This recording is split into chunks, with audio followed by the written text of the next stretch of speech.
Welcome to Coruzant Technologies, home of the Digital Executive Podcast. Do you work in emerging tech, working on something innovative, maybe an entrepreneur? Apply to be a guest at www.coruzant.com/brand. Welcome to the Digital Executive. Today's guest is Piet Buyck. Piet Buyck is a global technology executive with over 30 years of experience in managing and positioning high-level IT applications that disrupt current practices, and author of a new book, AI Compass for SC Leaders. He is well known as an influential and strategic business thought leader and entrepreneur with significant achievements and expertise in artificial intelligence, demand sensing, and demand planning. As Senior Vice President, Innovation Strategies at Logility and Aptian Company, Piet is on a crusade to make artificial intelligence for planning easy, accessible, and explainable while keeping human decision makers in control. Well, good afternoon, Piet. Welcome to the show. Oh, thank you. Thank you, Brian. I'm glad to be here. Absolutely, my friend. I appreciate it. You are in Antwerp, Belgium at the moment. I am in Kansas City, so we're about 7 hours apart, give or take. And I just appreciate you making the time. It's hard to juggle the calendars these days. But Piet, if you don't mind, I'm going to jump into your first question. You've introduced the idea of an AI compass that combines generative, agentic, and narrow AI to reshape supply chain planning. What inspired you to frame AI adoption and planning as a compass rather than just better tools? And how does that metaphor help leaders navigate uncertainty? Very good question. Thank you, Brian. So I choose for a compass because a compass helps you to navigate by giving direction, not describing every step the way a map does. And that's a good metaphor for supply chain planning, because planning, especially in supply chain, is a constant flow of decisions with competing interests: sales versus production, stability versus exception, growth versus margin. But the roles of those decision makers have been implicit defined for 35 years already in the traditional S&OP processes. And the technology behind it hasn't fundamentally changed either. And because of that, the functional silos in which decisions have to be made make it very hard for operations to work at their full potential in these changing times. And when people think about AI at this moment, they often jump to a binary view: either fully automate their current function or keep it like it is. And that's exactly why I framed this as a compass. We're navigating really to a new world, and people are generally okay with change, but don't really like the steps it takes to do that change. And as decisions are always a combination of people, process, and technology, now we have to realize that AI has the potential to be all three at once. It can be as well process, as a decision taker, as the people, as being able to be defined as technology. And it can now combine numbers and insights at the same time. So it's a true transformation. And so it's almost like moving from horses to cars. And that transition didn't work until roads, gas stations, driver license, and the whole traffic rules existed. And therefore, it's important that we can look beyond what is current been doing and look like a compass to look more broadly. Yeah? And every organization, for the second part of your question, has now its own DNA, and the environment is very challenging and changing. So with the help of AI, it's going to be possible to be connected to those already change and use that power to support the necessary decision to be the best you can be in that environment. Thank you. I appreciate that. And I love the metaphor analogy, right? You know, you talk about that compass as a navigation tool, navigating into a new world, as you said. But change is hard. And we all know this. People are stubborn, especially when they don't want to change or move. And it doesn't help when the communication's not there or there are silos, as you mentioned. And there is a lot of change coming with AI, of course. So appreciate your insights. And Piet, you emphasize that AI shouldn't replace human decision makers, but amplify them, keeping humans in control. How do you operationalize a human plus AI model in supply chain planning? And what are the governance or cultural shifts required to avoid over-automation or blind trust in that machine? Again, very good question, Brian. It's very important that machines should not replace humans, and humans and machines should collaborate. I know it almost sounds like a kindergarten slogan, and play nicely together, even with the kids from the other neighborhood. But it's true. We also have to think humans are not perfect. We are slow, we are a bit political, we're tribal, and we can only work with limited sets of data. But machines on their side are also imperfect too. If you think of machines of AI, they can be unethical, they hallucinate, they need huge amounts of data, and they're not very popular with their colleagues and definitely not popular as bosses. So the first step is to understand which value is brought and which value you actually want to achieve, and arm everybody with the best capabilities achieve those values. And so you need to look at your organization as your partner. You need to map out the old way, and then you need to look at AI, what the new possibilities could be. And a very helpful framework is there, a balance between accuracy, transparency, and fairness. Let me explain.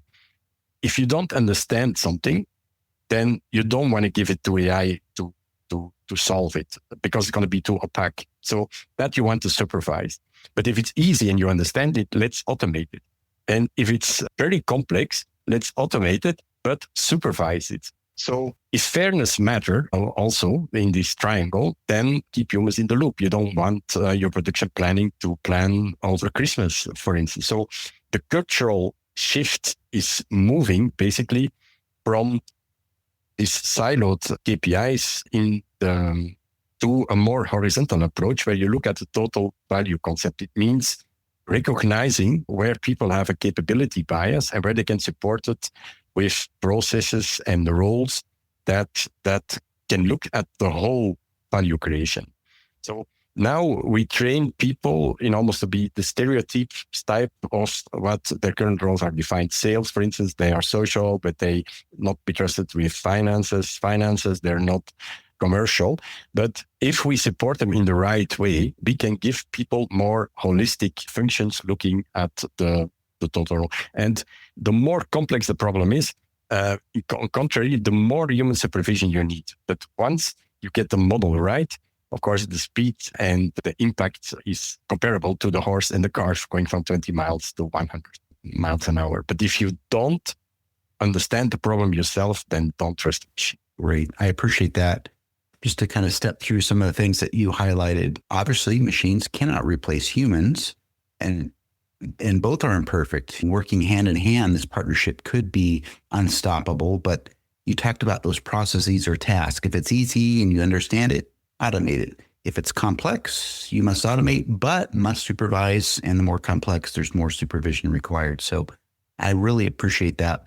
And Piet, in your book announcement, you reflect that planning has remained painfully manual and analog despite evolving technology. What are the most entrenched legacy habits or systems that hold companies back in becoming AI first? And how do you recommend breaking those habits? Thank you, Brian. Very good question again. We have to think, so in our world of planning right now, we only communicate through numbers. We say budget-wise, revenue might be 10 million, but if it's realized at 10 million, maybe it's a different country has done the 10 million or a different product. So every time we need to explain in our meetings what's behind the numbers, and not understanding the why takes away the possibility to react timely when things are different. So that means that every decisions need to be documented. And on top of that, an important hurdle is that all these planning levels are separate as well, the strategic, tactical, and operational levels, as the planning by department, sales, marketing, and so on. So bringing that together needs an enormous amount of work. And that's why I call it painfully manual. So if we can bring a language to it that is able to translate what's behind the numbers, we can create an understanding across the whole spectrum, and each decision can now be mapped against what is the plan to be. So in order to do that, we need to step away from entrenched habits like the process is more important than the outcome. And no, the outcome is more important than the process, and the power bases like, for instance, finance cannot be defined as so difficult that nobody else with the help of AI would be trusted with a financial decision.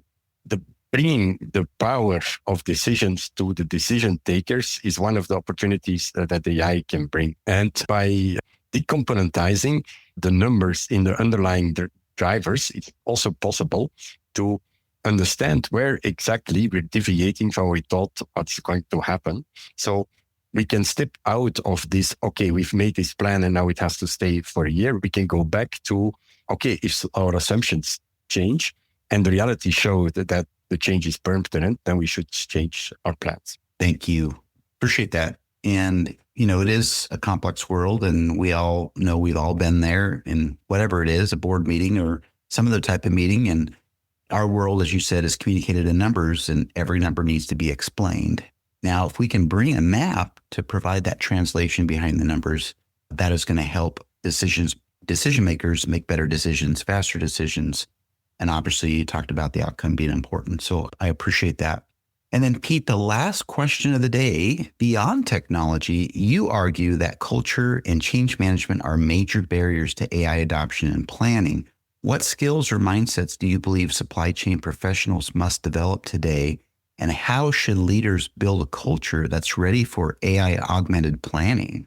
Yes, absolutely. It fits absolutely with the previous question. It's a changing world. So you have to have the intention to change with it, almost like a complete company overhaul, not in what your core skills are, but it's a bit like restarting your business in a world where nobody speaks English anymore, suddenly, and everybody has to learn that new language that exists in that environment. That means maybe other roles in management, training management to have a feel for data science, not knowing they don't have to become data scientists, but understanding what's that environment and redefine what, now that you have more data available, more that you have more decision power available, what could be new objectives and results. And you don't need to start too big because then otherwise it takes too long before you get any return, or too small. And because then when it's too small, basically you just automate some tasks that could be done already by a little bit more discipline. And so you